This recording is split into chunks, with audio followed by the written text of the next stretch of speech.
you'd find, so many people looking down on people because they have to go to a shelter. And that's a tragedy too, because it could happen to them. Anything could happen.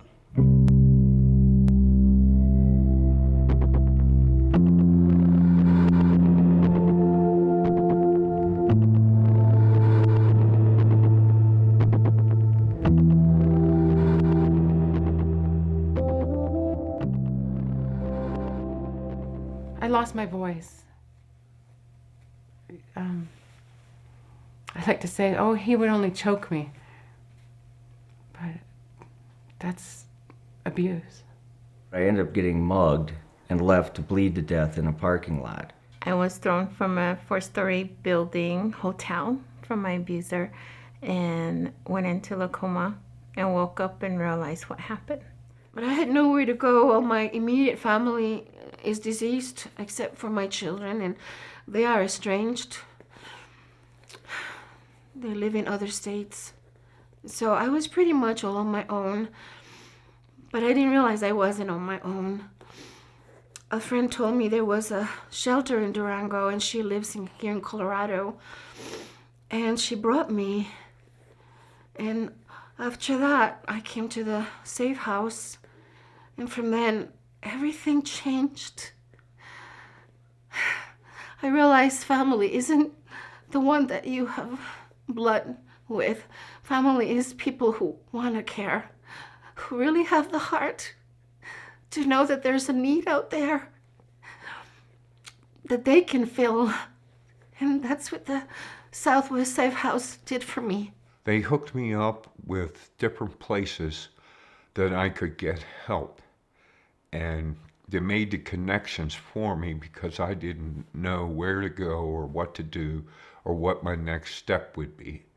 So with the help of the BOA shelter, I was landed on my feet and was able to get a lot of help. To this day, I'd probably be living behind a dumpster somewhere in Durango if it wasn't for the BOA and the counselors and all the hard work that the girls here do to help veterans. They filled a need that no one else could fill.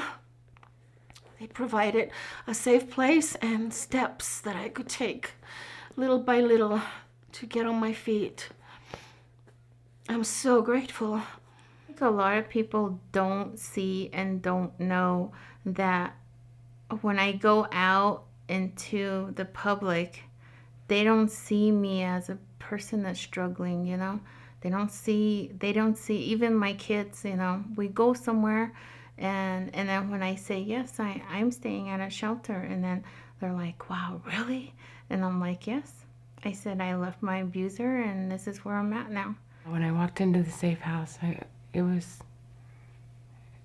homey feeling. And when they gave me a little purse and it had goodies in it, a brush and stuff like that, and I almost started crying. It took the shelter to get me in touch with the Southwest Center for Independence, and they deal with people in wheelchairs or with disabilities like my brain injury. One of the supportive things was the other women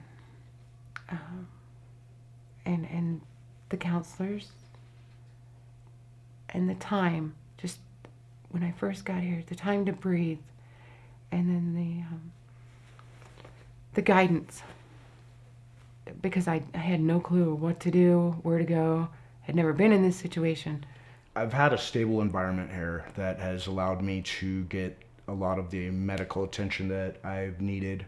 I would have been able to do the things that I did without the help from everybody at the safe house. I wish so much that more people knew about stuff like this, because I didn't. I had no idea that there was this place that existed that I could go and be safe from everything, from everybody, and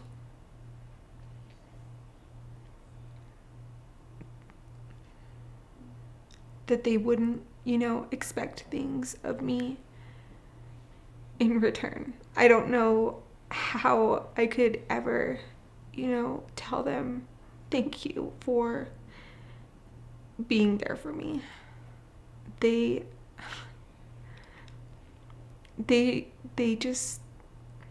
loved me.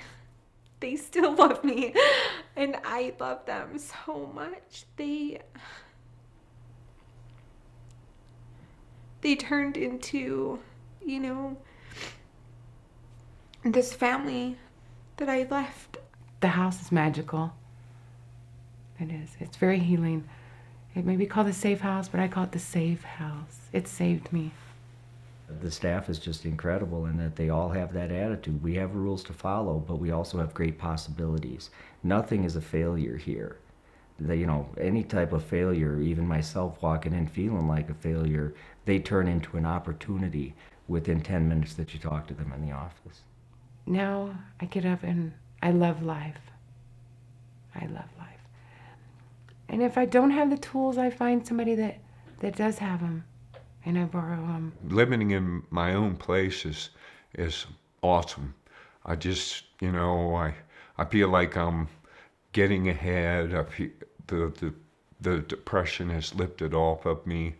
I'm really intermeshed and work well in the community and with people. And I still like to come back to the VOA. They still help me when I have problems or questions. And it's just been a really great experience for me.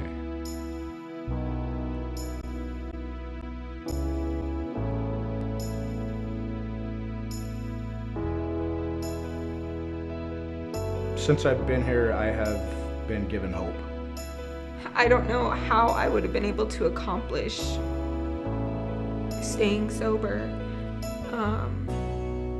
getting my girls back, finding a house. Being in here empowered me to go out there, and I'm around people that are in the same boat.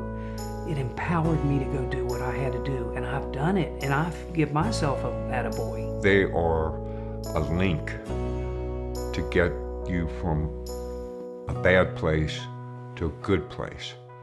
I love it here. I don't foresee that I will need to be there anymore because I've been equipped with the kind of tools and the kind of thinking and perspective that has put me at a different place.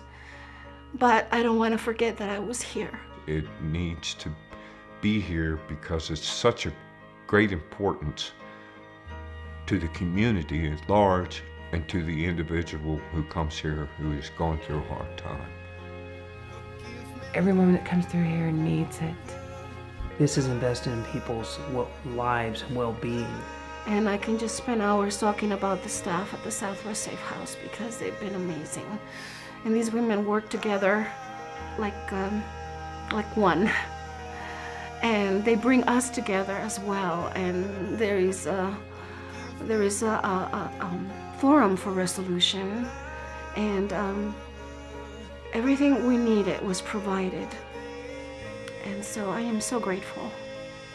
Well, the value is enormous because you can walk out of here regardless of the length of stay in a frame of mind to better yourself, and you're in a better position to, whether it's because you got a different change of clothes, whether everything is clean, whether you walked out the door and caught the bus, putting your best foot forward, so to speak, that you couldn't if you were not in this situation. They filled a need that no one else could fill. They provided a safe place and steps that I could take little by little to get on my feet. I'm so grateful. Aren't we fortunate to have a shelter like this in Durango? I feel that's very important, and these people are concerned. You can judge a city by the providence and the concern they have for the homeless. You can judge a city that way.